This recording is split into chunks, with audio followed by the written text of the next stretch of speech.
Go ahead, say it. That's definitely. I think we should let it play a little bit longer.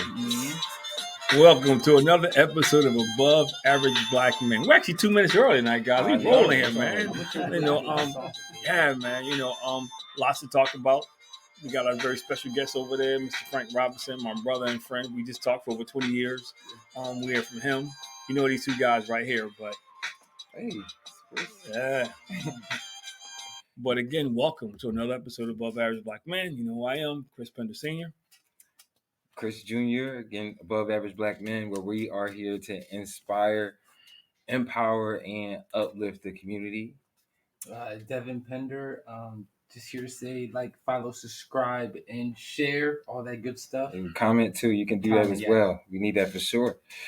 But thanks, Zach. If you want to introduce our guest here today. Yeah, man. I want to introduce our special guest. Yes. Although it seems like everybody we have on this show is everybody's not on purpose. No, but I mean, because everybody's kind of related in some kind of way to us, closer than just Joe Brown. We pick up off somebody going to be on our show. Yeah, I think I can count on one hand the people who fell into that category. And we've been doing this over a year, which is pretty amazing when I stop and think about it.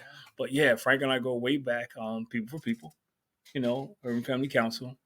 Back in the day, man, where we first met. Very special dude, always sound religiously, always got great principles, great work ethic. And he always kind of denies this, but, he was responsible for a lot of this financial success People for People had, as far as writing grants and things like that. And especially with them being in North Philly, which always, that community development thing is huge. It's huge. So Devin trying to tear down the set here. But so Frank. Yeah, thank you so much. It's great to be here, and I love this family, love these brothers, and I'm just looking forward to having a good conversation. Well, we're going to try to keep this centered, but I got to take time out to acknowledge my brother, dear friend, man, Pastor Dana McCroll, who passed Monday night. Dana has a very special place in our heart, and my family's heart. I'll let them talk, but many people don't understand the relationship. The best way I can explain it is we were best friends, but he was best friends with my entire family. That's the best way I could possibly, explain it. I don't admire many people, but I did him, because he loved everybody and he gave everybody an opportunity. And, the last thing I'll say is everybody who called me up said almost the same things. Almost like it was a script, that he was such a gentle giant with a big heart who loved and would do anything for anybody. So to my brother, man, we've known each other for 30 years almost, man. I love you, bro. I'm going to miss you, man. And you'll forever be in my heart and forever in my life, man, and forever influencing me. You want to go first, bro? Someone that, I've known, my whole life. When my parents couldn't take me to school, he would step up and take me to school. If I got sick and my parents, couldn't pick me up, Mr. Dana always came and got me. So just hearing that news was very disheartening. Like my dad said, you think of him as larger than life, and then, and then the next moment, he's no longer with us. So I just want to stress the fact that, just telling your loved ones that, you love them and that you're here for them before they pass. And, man, probably going to be a combination of what everyone's already said this far. It's still kind of surreal, tough to imagine. You certainly at times maybe related to what Devin said, man, you take life and things for granted. You expect that, that person that you be with, that you're going to see them tomorrow. And it's not necessarily guaranteed. So definitely appreciate the people that you're around and that you have, and kind of related to, I'm sure, what we'll harp on and talk plenty about tonight. And what my dad has mentioned as well, like we were certainly raised on that kind of adage of it takes a community to raise a child. And he was definitely a big part of our community. Forever will be too. So still tough, but definitely love you, Mr. Dana. Yeah, Dana met him close to 20 years ago. He was a big part of our programs, and I did a lot. Really got to know him when he was doing a lot of mentoring. When we had a mentoring program, he was there on the forefront, did a lot of work there. But I think all the things that were said, just this gentle giant, he former police officer, but kind of also this big bear. So he had both the combinations, which worked perfectly at different situations. But love my conversations with him, very encouraging. But people wonder why I call or text, and because you want to make sure you appreciate people. And I know he had that relationship with you guys, and just want to encourage people as they're listening. Just don't take that for granted. Make sure that you're calling and loving people on a constant basis while they're with us. Yeah, and I just want to say thank you to him for allowing me to be a part of his life, man, Yeah. and for being the person he was. I want to send out my condolences to his wife Annette and his two children, Christopher and Danae. So with that, I guess we'll get into it, man. And it ties into it because he had that kind of spirit where he just really cared about, the inner city. He really cared about people. He cared about what was going on around him. He wasn't a guy who, I moved out to the suburbs. I got it made and no longer care. He did, and he cared deeply. I mean, to the point where, you could hear it in him. Yeah. So Frank, so I guess first we can start with just talk about a little bit what you do, and then Yes. we can tie it together. Sure. Yeah, so just spent years doing work in economic and community development. So a lot of work around um, how we utilize space and place, how we um, do things in a planning in a mode, thinking about not only economics but how we socially meet to take advantage of those things. Making sure that you mentioned the grant writing earlier, but making sure that we not just have programming but infrastructure to make sure that we have things to kind of move our communities forward. I have two roles. My main job is working at a place called eConsult Solutions. The tagline at the job is that we bring economics to life. And so we do a lot of work with nonprofits, with developers, with government, looking at different aspects of things, making sure that we help um, get things measured. So any type of things that could be measured, making sure that we do economic development plans. So we do those for counties, cities, making sure we do things that inclusiveness. So making sure that Yeah. helping, for example, we're doing work with different cities to make sure that Black businesses have a voice, or but making sure that we have that measure, but also what are those steps we need to take to make sure that these businesses have a fair chance, making sure that they do that. So do a lot of those things, but also have a community development corporation where I look at mixed use properties and looking how we can utilize that to kind of build up neighborhoods with businesses, making sure that they have a place to go, making sure that there is a good and quality place that could be built and could be utilized, but thinking about how that fits into the community space and do that. So those are the two things that I do, and I love the work, and it ties into a lot of the things that you guys have been talking about over the Mhm. years. So is that specific to? I mean, I heard you say you mentioned you're in different cities. Interested to kind of know what other cities and how do you go about finding, some of those locations, and then also more, guess what types of businesses, because I'm sure there's people who may listen. I know myself as well. We're young entrepreneurs, and you think, I want to just put a store here, man. Yeah. I want to cook. I can cook wings. Let me open a wing spot. Yeah, not knowing how much goes into it. So, like that's what I'm trying to find. Like, if you could just talk about that process. Yeah. So Philadelphia, we've done work, but I have a lot of work in the counties as well. We're doing some work in Harrisburg, Econsol I'm talking about. I actually have a economic development project in a rural area, Indiana, of all places. Um, I went to a CCDA, Christian Community Development Association, and a friend of mine said, "Hey, we need some developers out here because there's some opportunities. There's some needs for some housing and some economic development. And would you come out?" So we went out and we did our due diligence and I did our research, and then decided to partner and I decided to go ahead and invest and build some housing and some economic development opportunities there. So I've been everywhere. The firm is actually the firm I work for is a national is a what they call like a boutique consulting firm. So we're national. Okay. In the scope of our work, but based in Philadelphia, a lot of work we've done in Philadelphia, North New Jersey, and other places.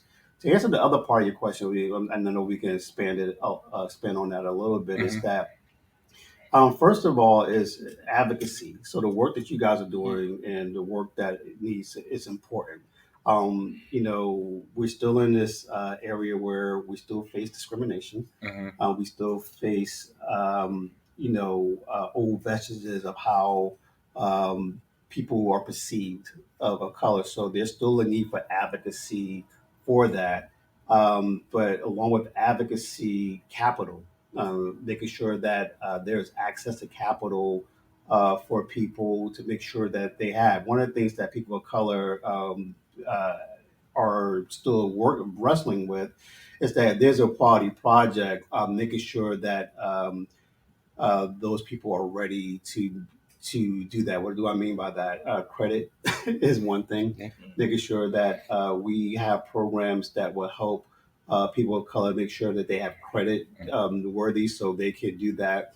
But also, traditional banks, usually are less likely to take a chance on a young or people of color to do an investment. Uh-huh. So community banks or CDF, what's called CDFIs, are very important in this ecosystem as we're continuing to build that. Making sure that people have technical assistance, because you mentioned cooking chicken wings. Like, Yeah. somebody's a good cook, Yeah. it doesn't mean they're a good accountant, right? Right. Yeah. And so it is okay, and that's okay. But making sure that there is an accountant and making sure that they know that they need an accountant or need a lawyer or Hmm. need those things. You can't keep, I found out the hard way, you can't keep your receipts in a box. You need to make sure that you have people working towards Oops. that to do that, No. to make sure that things are happening. Great. So it's this ecosystem that we're working on. I'm taking a piece, you guys are taking a piece, Uh-huh. other people out there taking a piece to make sure that it's a complete picture, that people can have the best opportunities to move themselves up and move forward. So So let's back up a little bit, because I'm just curious. Like, how did you get your start? Like, what's your background That's what I was thinking exactly? too. Yeah. My background is that I grew up in Jersey and went to North Carolina for school. Went to a great school called North Carolina A&T, and Hmm. went in the and then did a political science degree. But my first job was in banking. Actually, I started off in banking, worked there for 2 years, and then I left banking. I loved the industry, but we had a meeting about how can we it was a credit card bank primarily, and the meeting was, oh, how can we get these students to rack up credit their card debt. Credit card credit debt. cards and have their parents pay for it. I was like, yeah, that's not Mm. what I want to do. So, That's the sell, the pitch to Yeah. get you. Like, and so I actually started my first business. I started my first business. I was still in my 20s at that that's time, great. and did a lot. Some did help three organizations build out their community things. So I did some programming. There was a great guy, Reverend Clifford Johnson, down in Delaware. He trusted me at a young age, and we built a charter school. So I Mm. did the construction management for that building, That's awesome. and then I did a couple other things. So that was kind of the foray into that, and during that I learned a lot. So Mm. I had to learn how to build. That's when websites were just starting to come up, into play. Yeah. So learn how to build a website. I actually went to the technical assistance center asking questions and learning how to do a business plan and Mm. helping those out. So I had those trials and experiences. Then moved to Philadelphia, and you mentioned People for People. Had a great experience, and thankful to Reverend Lusk and Chris and Donovan West and all those other people gave me opportunity and became the director of development. And Mm. so learned how to write grants, learned how to start programs, did a lot of real estate there. Uh-huh. As well, we one of the big things we did was called John Bon Jovi Homes right there on 15th and um, 15th and Fairmount and Fairmont, Ridge. the intersection. Yeah, and that was a big project because it was the if you go there now, you were like, wow. But back then, it wasn't that. You know, back then, when I first got to that area, you can buy a home in that area for about $20,000, $30,000. It was definitely blight. Yeah, but now That's you, crazy. you go there, the homes are $500,000. Yeah. And so we put this, to build that in that time was really a challenge. But we did that. It was a 4-year labor of love. Learned a lot about community organizing. Learned a lot on the fly about doing that. How to build. Doing the financial models, kind of what it costs, kind of the grants that it takes to get something like that. Left and started my second business, and had a great partner, Krista, and we did a lot of work with community organizations. We did some government work. We also did some real estate managing some projects. But COVID happened. And so at the end, so as I was about to get a couple of large contracts, when COVID came back in March 22, they all dried up and stopped. Yeah. And so it was kind of a blank for a while, but then went to eConsult, have a great experience there. So during those times, there was trial and error. There were things that were great. I learned, but there were some mistakes I made along the way, and learning from those as well. But kept moving, and but all that wrapped up into doing some good work, and continuing to do good work, but good learning experiences for me. So, I don't know if you had something before I kind of. Go ahead. I wanted to know, you kind of mentioned or referenced, some mistakes.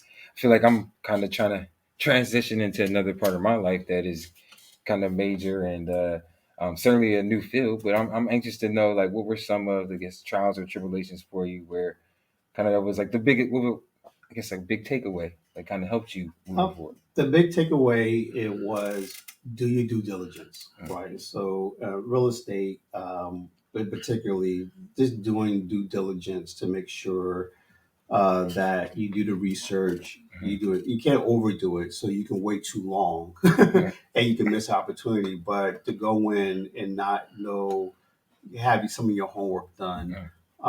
Also, just asking questions. Like I just learned to ask questions of people and just make an assessment if this is somebody I want to partner with, or if this is somewhere I want to be, and being okay with saying no, because every opportunity is not the right opportunity, and being okay with that. And I know that we're a faith in saying, sometimes we don't understand why something didn't work out, but if there's a closed door, being okay with that door being closed and kind of moving on, without letting it bog you down. And I don't know any business owner, no matter how large or small, that hasn't made mistakes, but it's okay to admit that. And also having mentors and having people to talk to. So there are a couple of people that now, when I'm about to do something, that I call to vet it out and say, hey, what do you think? What is it? Would you look at this? Do these numbers look right? Or does this make sense? And they'll say, yeah, it's great, or no, that I don't understand. And those have been my cues that help me not to make some of those same mistakes. But it's kind of the process of doing that. But one example of one of the biggest mistakes I made was that I was looking at this place and I was like, oh, this is a great place. I thought this would be great for a hotel. And I put this money to do a study. And so I lost the money on the study. And but if I would have did a couple of due diligence before, I probably wouldn't have lost that money, because I would have, I would have had the questions answered. Now I gave the study to another person, and they built a hotel there. Like I just like, this is old, but here, this might help you. So it worked out for them. But it was a good lesson lost. I don't know anybody who hasn't done it, who's tried something and not done something. But there's always redeeming qualities and things that God is teaching us in those moments. So I want to back up a little bit, because you talked about when you starting a business and those lines being blurred about the counting up. So what do you say to somebody? Because when you start a business, I think it's a worst case blessing. What I mean is, when you start a business and everything is going right, the problem with it is you get so focused on earning. You get so focused on bringing the money that you kind of forget about the back end. and you've already programmed without really thinking about the value about what you can't afford. So how do you help people navigate? Like most people says I can't afford it. And then, the response is, well, maybe you can't afford not to do it either. Right, right. So I a couple of things, and, there's always depending on what the opportunity is, but I think that I've learned to do, especially being with my e-consult economist, is kind of learning how to place value on different things. So there's value in the profit, but there's value of your time, right? Mm. Because you can't do everything, and so the question I'm asking entrepreneurs is like, okay, how you're valuing your time. And so if you have a business that's growing successfully and you need to, for example, you need to get new business, okay, do you need to hire someone to do your admin work? Do you need someone to hire someone part-time to help with any project management or something happening like that? Because if you don't do that, then you're not going to have the time to do the business sales, for example, to do that. So that's kind of one way to do that. The other thing is kind of looking at, sometimes it's looking at what you're selling or what you're doing. And one of the things I realized is that I was placing so much time on opportunities that were smaller. After I got successful, that and I wasn't thinking about the next opportunities, which are bigger, because it's the same amount of time.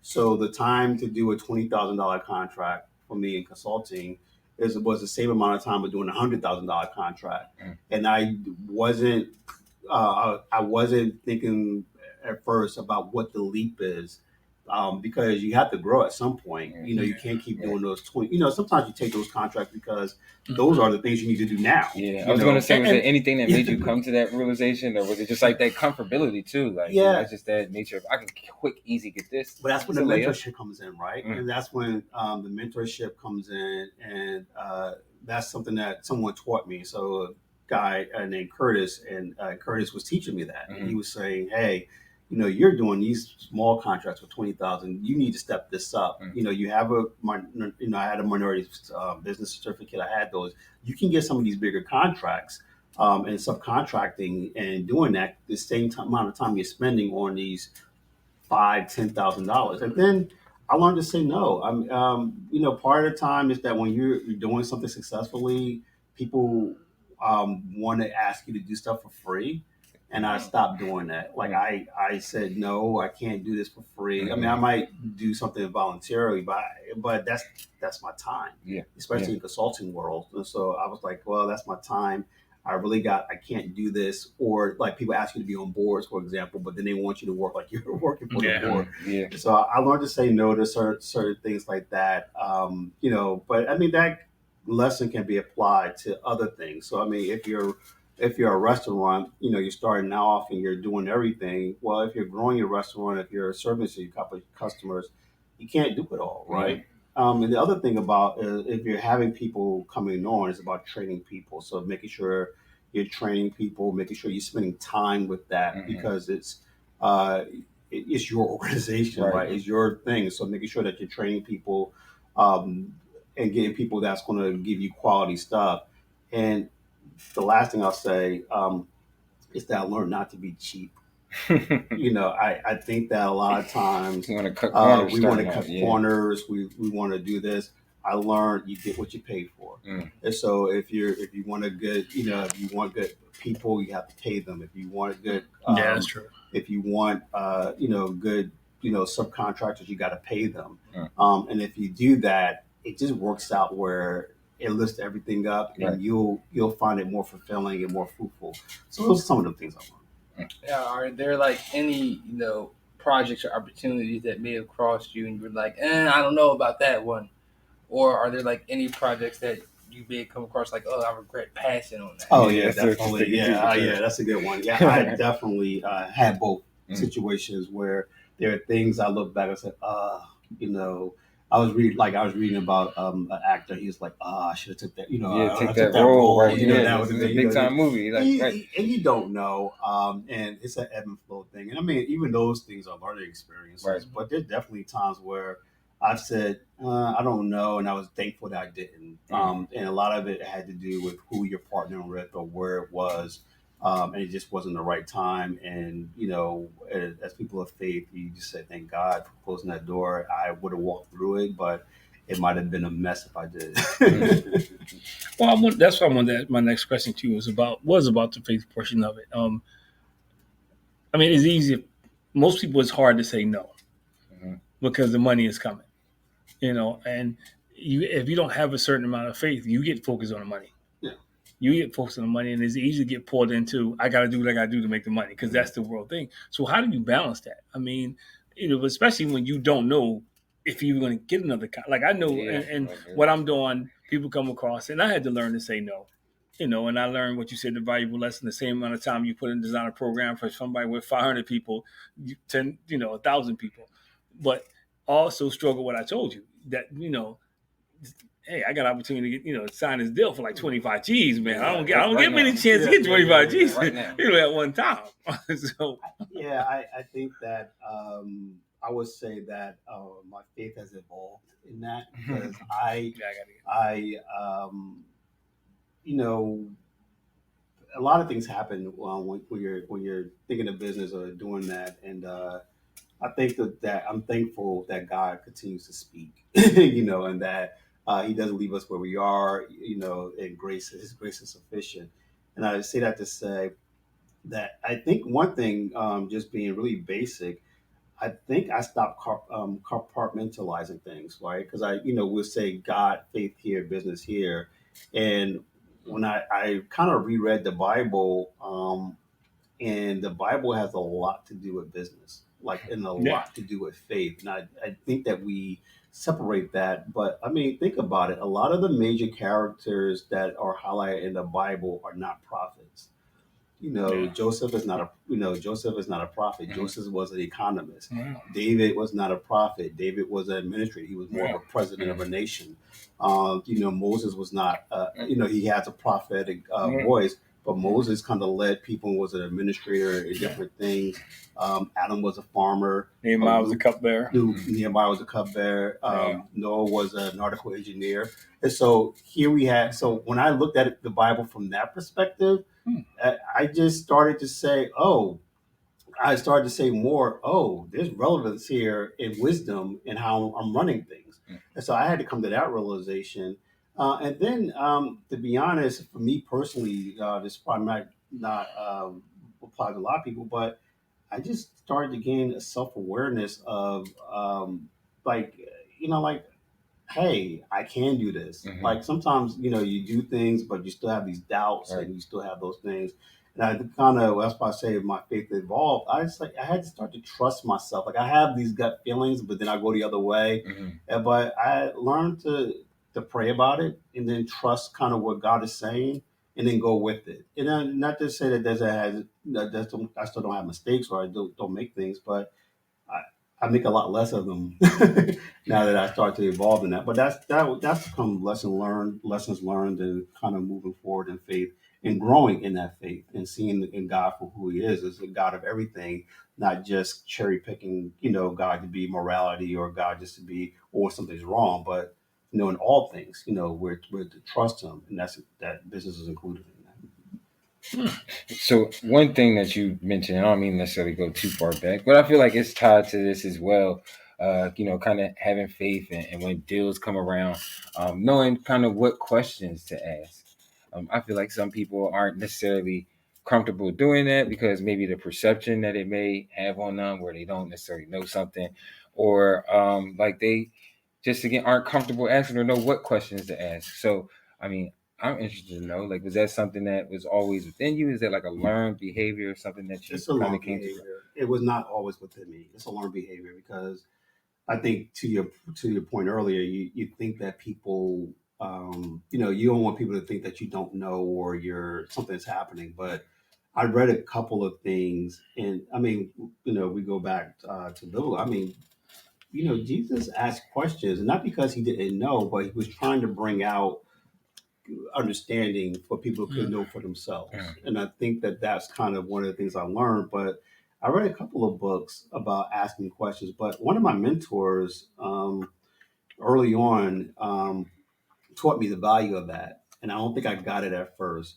But I mean, you don't need to know everything, but you should ask questions because one, it helps everybody to understand where things are. It helps people to make sure, it helps you to clarify, first of all, which is most important if you're the one asking for a deal or going with a business.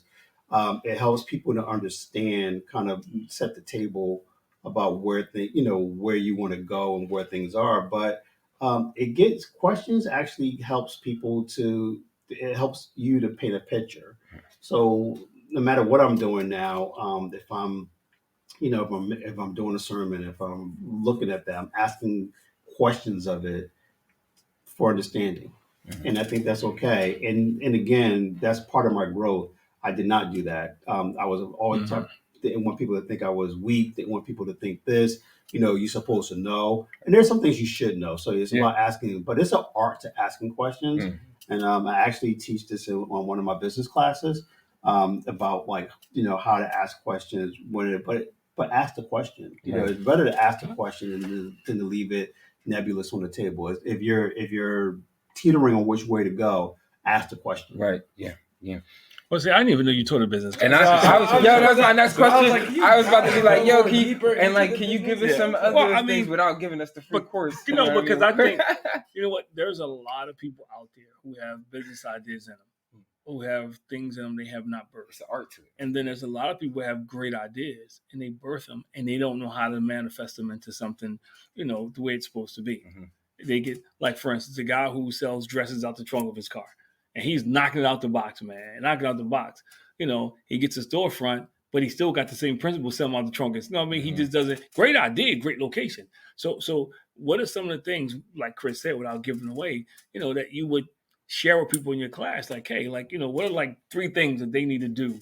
Yeah, like certainly, like you said, asking questions, and it's an art to that. Yeah, I think that. Yeah, I mean, if you ask me for 3 things, I think to know your art form, and be true to whatever it is. So if you are, if in fashion or so in fashion, I think it's about knowing that you want to do that.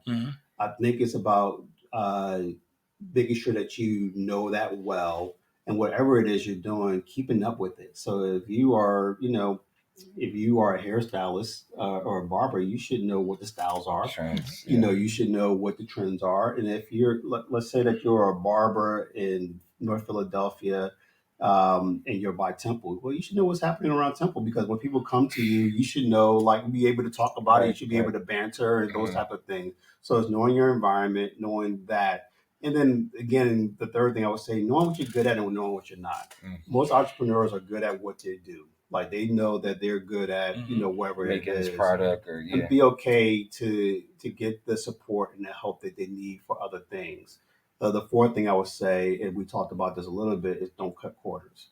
Like, if you're selling things out the trunk of your car, make sure you just have the permit from the city, because it's a good thing. So if the city comes around, you can say, I have my permit. I am allowed to sell, out of my trunk of my car. Just make sure that you have those things.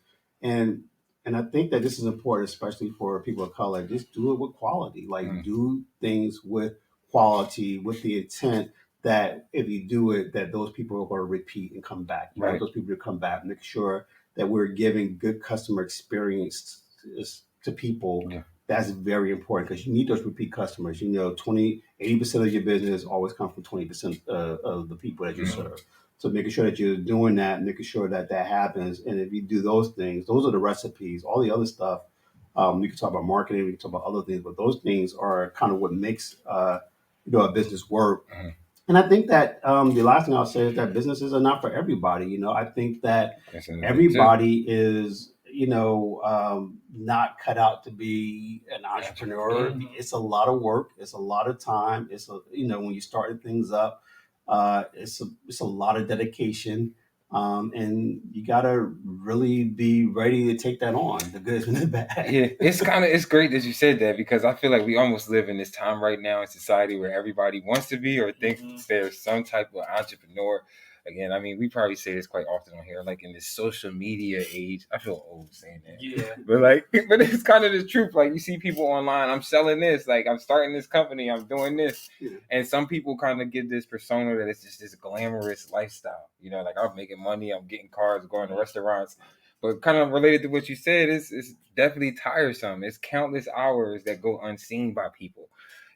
So on the other side of that, wanted to know what are maybe some challenges that you see that are consistent with people that are just starting out with businesses. Yeah, I think we mentioned some of them before. I think that the challenges are knowing what you want to do. Like I think Mm-hmm. that is, and then it's okay to start off one way, but as you get into something, it might change. So, for example, and Chris, you might not remember these brothers, but a couple of brothers came around. They had this business where when I was at People for People, and they were doing something with buildings, and they were helping people do something in weatherization, I think it was, and it wasn't working out.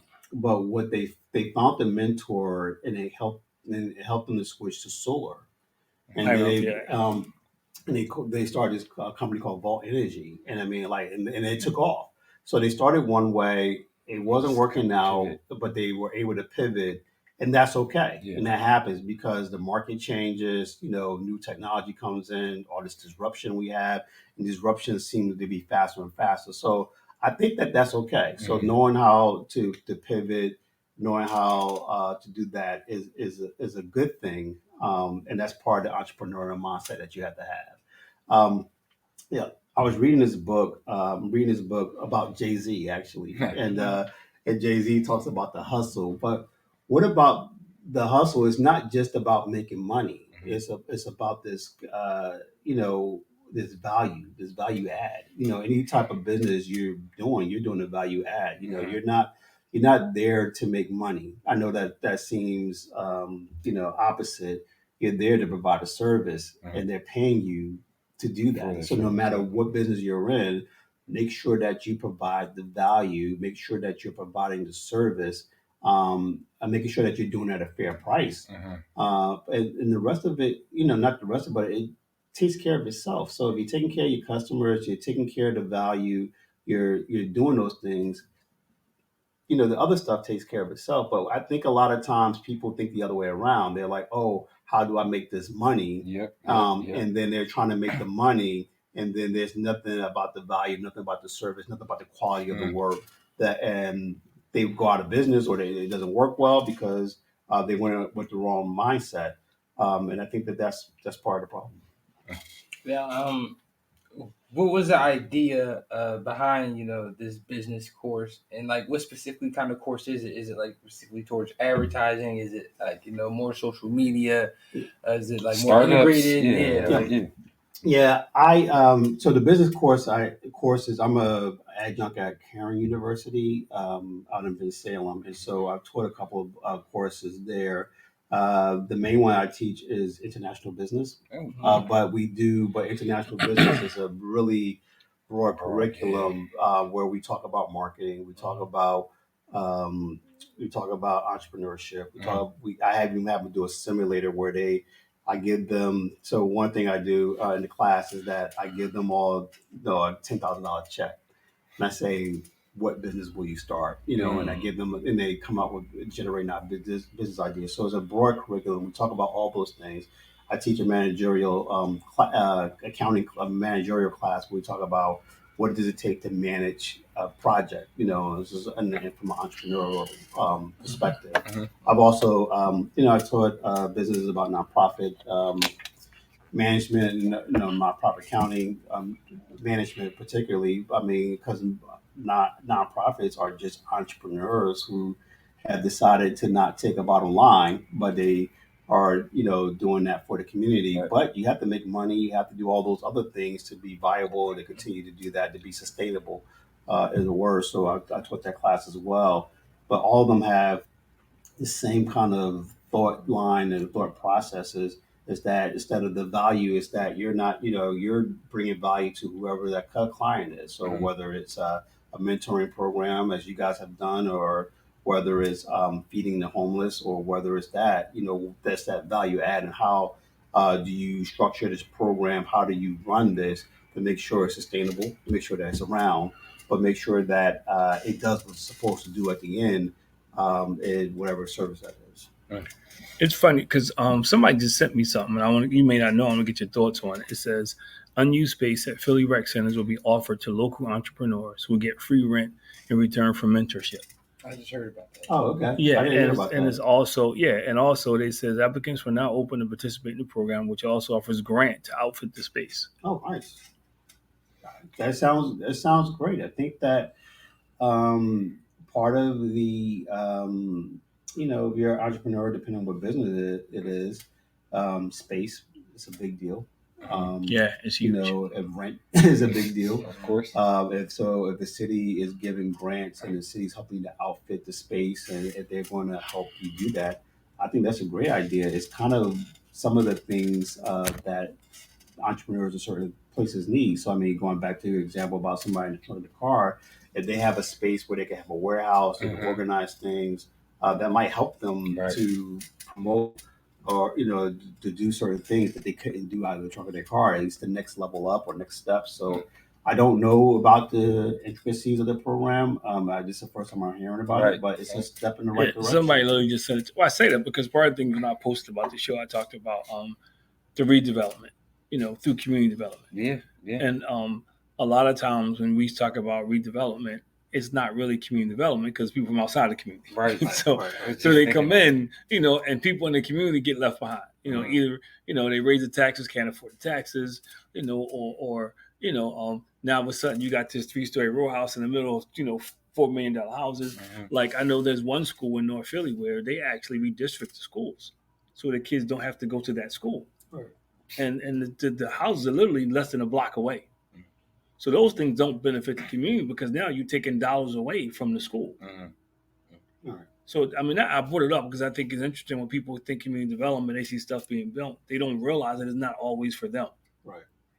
Yeah, I agree with that. Yeah. I mean, that's some of the things that in the equity inclusion practice Yeah. at eConsult that we talk about and that we bring to light, because I think that what we don't understand sometimes, particularly as a people, is that the economics matter. Yes. And how things work matter. And it's not just about, although I think community meetings and all those things are very important, but it's about understanding how, as you just talked about, Chris, how those economics work and making sure that we have people in place that can help us understand it. Yes. We don't all need to understand it, but we have people in place that understand it and people that they can advocate for it to make sure that we can do that. Now, with housing, particularly in this city and across the nation, it's a big concern. We need to make sure that we can build those houses, but they have to be affordable. They have to be somewhere that people can live, but they have to be quality. Yeah. I mean, what we see a lot of times is that people are building things and they're crappy and they won't last 5 years, 10 years. So we have to make sure that they're built in a quality way so people can live there, they can raise their kids there or do whatever they need to be there. But that's about the economics. But how do you integrate? Like for instance, when I was doing some work in Chester and they had a Hope 6 project, and the Hope 6 project, had its flaws, but the premise of it was very good. The premise was they move everybody about the projects, they tear it down, they rebuild it, and they mix it between people who are living in the projects and homeowners. And the goal was to hopefully have the homeowners influence, the other people to take better care of the house, different things of that nature. But that's not what's happening in the city. The cities, you're building these $1 million houses and everybody's getting pushed out and we don't care where you go. Yeah. That's the reality of it all. And the downside of it is because when you push a bunch of people who are entrenched in poverty out, they transform another neighborhood because they all move to this other neighborhood. Right.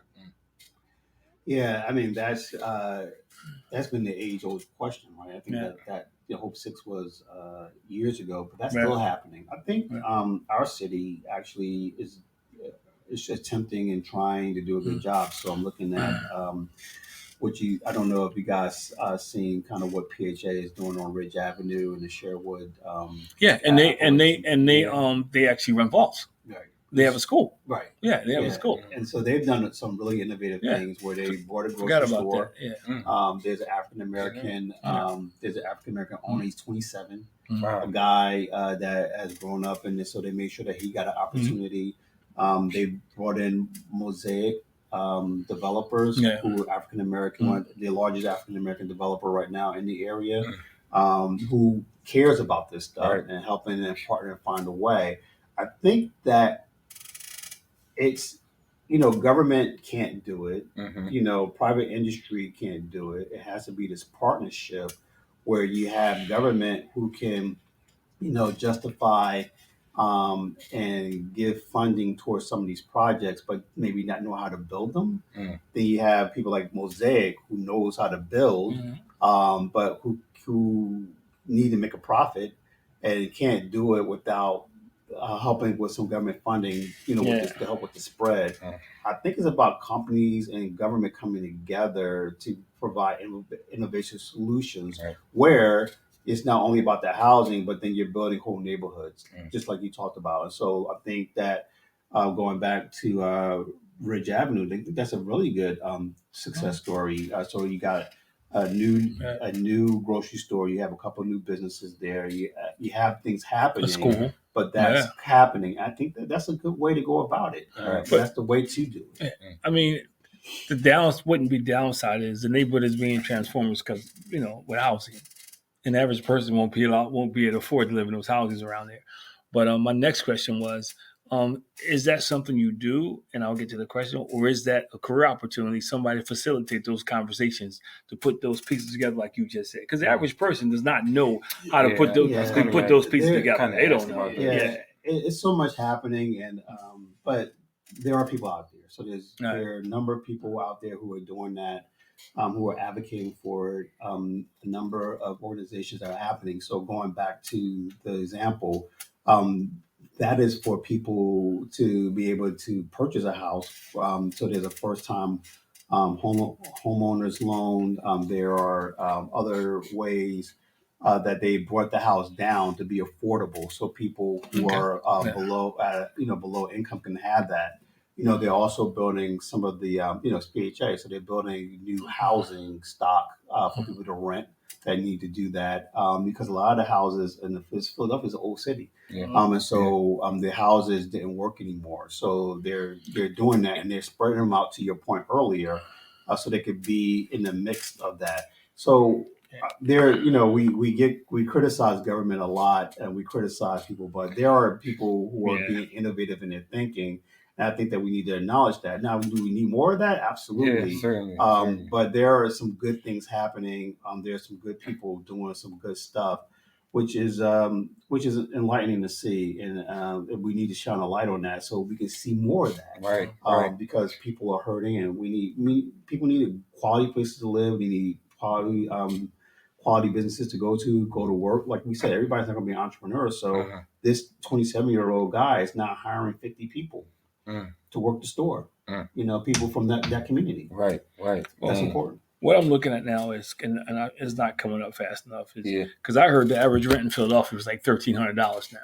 So I believe Somebody told me it was like 30, and that's talking about the average. That's so actually insane. I'm Wow. not saying that's not the high end. So I said it because $1,300 for a lot of people. That's If you're a single parent and you're making not even minimum wage, if you're making decent money, by the time you pay for childcare, by the time you pay for health insurance, if you own a car, I still didn't mention groceries, and so Medical. that's tough. So this is where I think it's interesting what you said about affordable.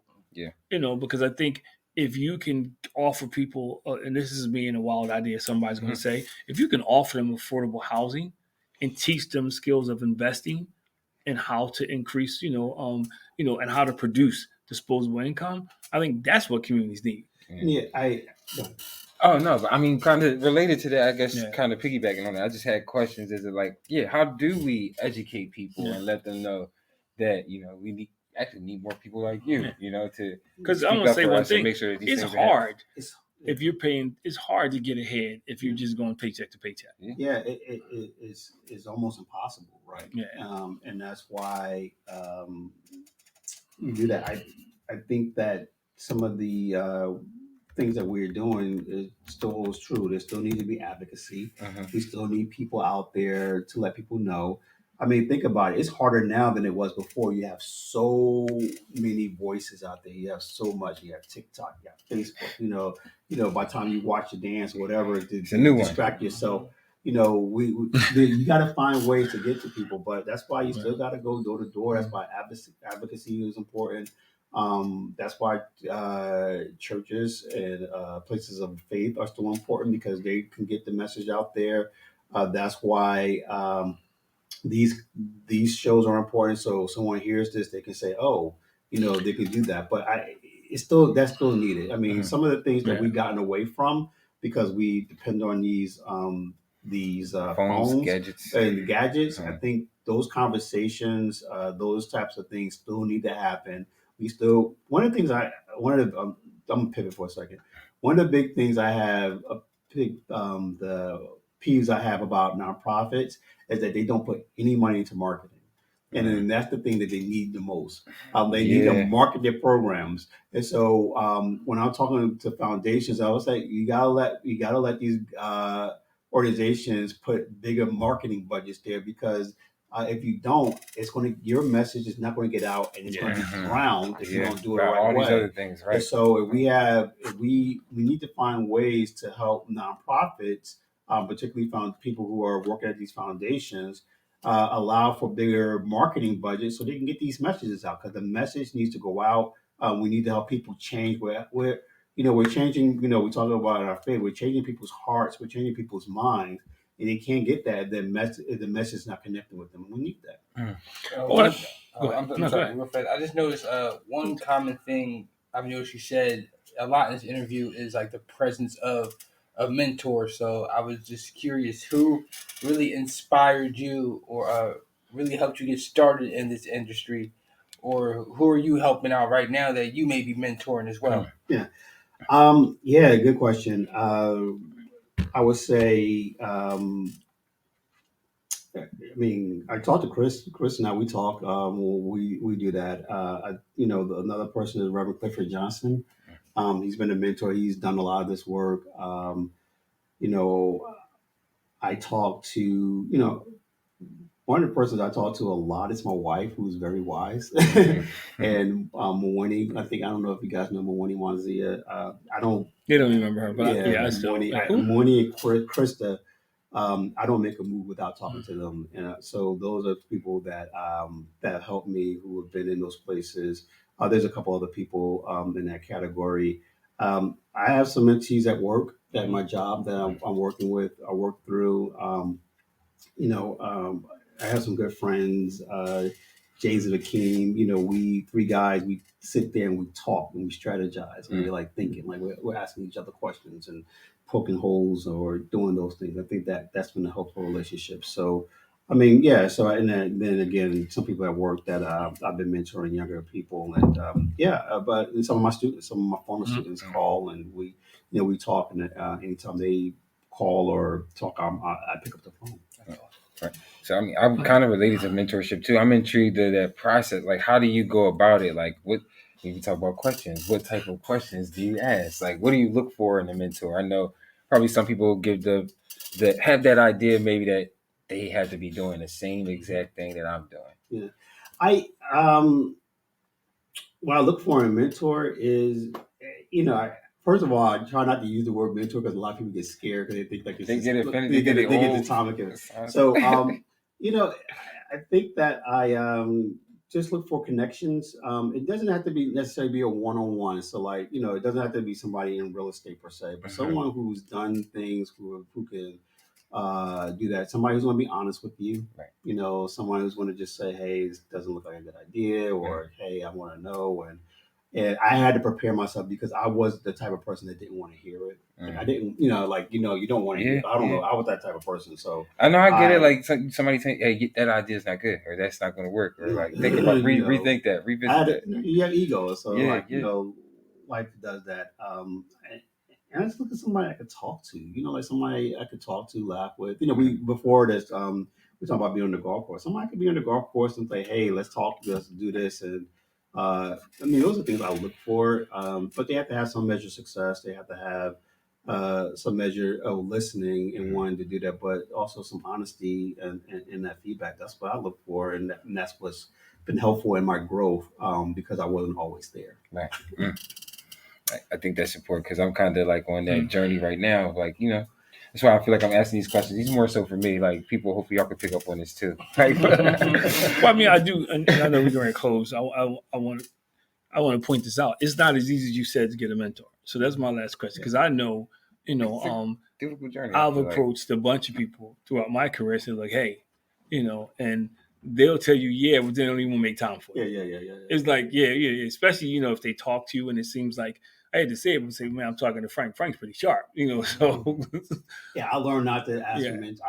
I learned not to say mentor. Like I don't ask for the mentor. So what would you say? I developed a relationship. So Okay. what would you say? So what would you say to somebody out there? Questions. What would you say to somebody out there who needs that? Who they need a different terminology. Yeah, They what do you need call- somebody what to would assist Yeah, them. yeah. I just say find. You'll hopefully naturally you find people and start to develop the relationship. And it's about being reciprocal, right? And Right. so finding ways that you can add value, not just take. I think that when in mentorship, I think it has a connotation of take. Right. Yep. But I think that you have to find relationships where you can give. Like, what can I do? Making sure you check in on them or make sure that. So I would say find someone that you want to develop a relationship with that happens to help you with business, but develop the relationship. I tell people to ditch the mentor thing. Just find people you want to develop the relationship with and make sure that you find ways that you can contribute to them, whether it's just like checking in on them, how their family's doing, how that is, and not just be, wanting to just ask questions. I mean, if you want to grow with the people and be with them. So, we started off this conversation about, giving respect to our friend.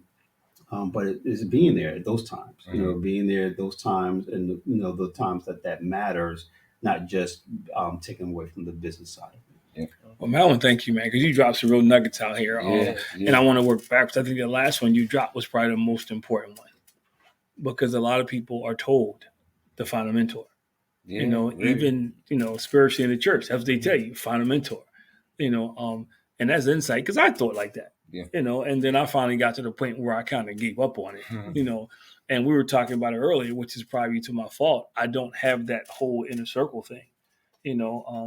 Unfortunately, you and I do talk. Yeah. We talk. But as far as the group, like you mentioned, and I think what people understand is to be successful, you kind of got to have it. So I like that part. One of the things that I got from you was, you need to be a constant learner. That you need to keep learning, man. Don't think you got your craft down the first day. It's kind of like an athlete who never gets better because he thinks he kind of killed it the first week. But I think the third thing I heard, and I think it's important for them to know, man, that you can be successful in business and still have ethics. Yeah. and still have ethics, man. Yeah. So we got 4 minutes. You want to close out? And I just wanted to kind of piggyback on that as well. Like something that was key that I picked up on is just that ability to be relational. And have whether it's a network of people who can help or assist you in skills that you're lacking in, or we're trying to avoid that use of mentorship. But that's important too, like having that ability to kind of open up with somebody, be vulnerable enough to say either, I don't know this, can you help me in this area? So that certainly is kind of a big or a key takeaway for me. Devin, I don't know if you had something kind of. I would say the part about, specifically asking, the right questions really hit me just because, as someone I used to be afraid of, asking questions because I like to be the person that, I know it, I can just do it on the first try. And I just want the instant gratification of just knowing I did it without asking questions. But, that is very important to get to the ultimate goal of where you're going and to get the full understanding of what you're trying to do. So that's just one thing I really took away from this conversation. This is a very special one. Yeah, certainly to me. Like, and kind of again to piggyback on the questions thing. I think that's another thing I didn't necessarily want to steal your thunder, but yeah. But I do. It's one. Don't want to be wrong. How do you get in touch with Frank Robinson? If I got questions, I'm thinking about taking his class. You just dropped these nuggets out here, so I took notes, but it all happened so fast I couldn't get them all down. Yeah. So how do I get in touch with Frank Robinson? So I'm on LinkedIn, just Frank Robinson. I'm on everything. So you can look at me Twitter or including our show. But go ahead. Yeah, go through the show. I don't have my website up. I actually took it down to redo that. So, but yeah, get through me to the show. My email is flrobinson.com. You can always email me, and I will touch base with you. Awesome. All right. Great. So, Go ahead. I just want to again thank you and for everyone that's watching. I think this is And listening. kind of or listening. I'm sorry, I forget sometimes. I'm so into people and seeing this, but again, I think it was kind of a great start for us to have this conversation. Like this is certainly a kind of new space for me. Like in terms of just having someone that's an economist and being able to advocate for us with having not just housing but businesses as well. I think kind of prior to tonight, you do have that kind of thought of the government has to do this. Like it's just the government. These people aren't doing it, but it does come to us and like people within our community. So I'm extremely happy and grateful that we got the opportunity to talk to you tonight about this. Thank you so much for having me. It's been a pleasure. Nah, man, it's been we go way back, man. Yeah, We've definitely been 20 talking, years. yeah, man. We've been talking about stuff, man, and and the one thing about and as we close, that I gained from Dana's loss was that we got to stop talking about tomorrow. Yeah, We got to stop talking about today. what we're going to do, and we got to do it. Mm-hmm. And when it was funny because I was talking to Dana's wife, she said something that I think kind of is the heart of what we're talking about is how he just was into reconciliation, and helping others to be successful in love. And I think that's the theme that we have to carry forward. And I'm just so proud and grateful of you and what you do, man. So, another great episode of Above Average Black Men. Man, we're moving up, man. We're on Spotify. We're on I can't think of it now. YouTube, Facebook, but we also on like, follow, subscribe, share on all. Yes, Apple. Are we Apple? Nah, not Apple. Soon to be. Yeah, soon to be on Apple. We're on Samsung Link. iHeartRadio. That's what I was looking for. iHeartRadio. Throwing these out because I wanted to say that. That's the goal. Just give it to us. No, we are iHeart. We are iHeart. I just want to say that we are iHeart, man. And it's pretty cool because the process is you got to submit something, and they look at one of your shows and they determine if you're worthy of being on there, man. So we made it. So yeah, but I just want to say thank you, man. Frank, thank you again, man. Yes, and got my two boys here, man. So now we guys, as said, we got to get this, this golf date, man. We got to get this thing. And John Holland is listening. He wants to play golf with us. John, we're going to include you in this conversation. So hit me up. Another great episode of Above Average Black Men, man. Devin, hit your thing. Like, follow, subscribe, comment. We can say it again. Make sure you do it, please.